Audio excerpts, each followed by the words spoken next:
Hello everyone, welcome back to my channel. तर आज आपण बघणार आहोत भोपळ्यापासून हलवा कशा प्रकारे बनवतात, म्हणजेच लोकीचा हलवा. तर चला सुरुवात करूया. इथे मी एक भोपळा घेतलेला आहे. एक गोष्ट लक्षात ठेवायची की भोपळा घेताना हा कवळा घ्यायचा आहे, जास्त वाढलेला भोपळा नाही पाहिजे. तर इथे मी एक कवळा भोपळा घेतलेला आहे आणि त्याला चांगल्या प्रकारे किसून घेणार आहे. जसं आपण गाजर किसून घेतो त्याचप्रमाणे आपल्याला भोपळ्याला किसून घ्यायचं आहे. बघा कशा प्रकारे मी भोपळ्याला किसून घेत आहे, त्याचप्रमाणे तुम्हालाही भोपळ्याला चांगल्या प्रकारे किसून घ्यायचं आहे. आणि जे मधलं असतं व्हाईट कलरचं ते आणि बी, आपल्याला हे दोन गोष्टी नाही पाहिजे. फक्त कडाचे जे असेल ग्रीन पार्ट तो आपल्याला किसून घ्यायचा आहे. तर किसून झाल्यानंतर जो भोपळ्याच्या किसामध्ये पाणी असतं ते आपल्याला पूर्णपणे काढून टाकायचं आहे. तर हाताच्या मदतीने चांगलं स्क्वीज करून घ्यायचं, जेणेकरून पाणी हे निघून जाईल त्यातून.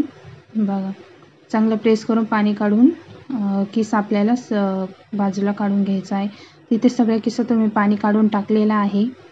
आता इथं कढाई गरम केली, त्याच्यामध्ये 2 मोठे चमचे मी गावरून तूप टाकलेलं आहे आणि त्याच्यात जो आपण किसलेला भोपळा होता तो टाकायचा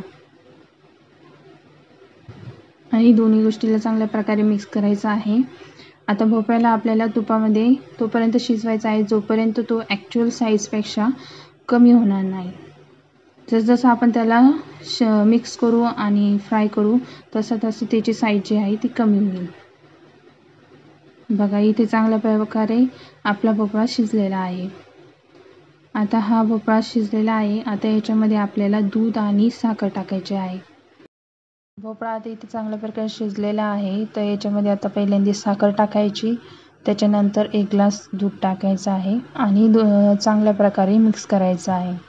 ह्या स्टेजला तुम्ही ड्रायफ्रूट्स पण ॲड करू शकता. मी जेव्हा आपला हलवा तयार होईल तेव्हा मी ॲड करणार आहे. तुम्ही आत्ताही ड्रायफ्रूट्स याच्यामध्ये टाकू शकतात. बघा चांगल्या प्रकारे आता इथे उकळी आलेली आहे.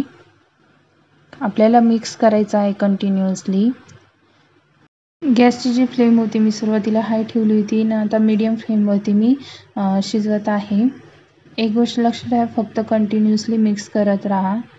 काही क्षणातच आपला जो भोपळ्याचा हलवा आहे तो रेडी होईल.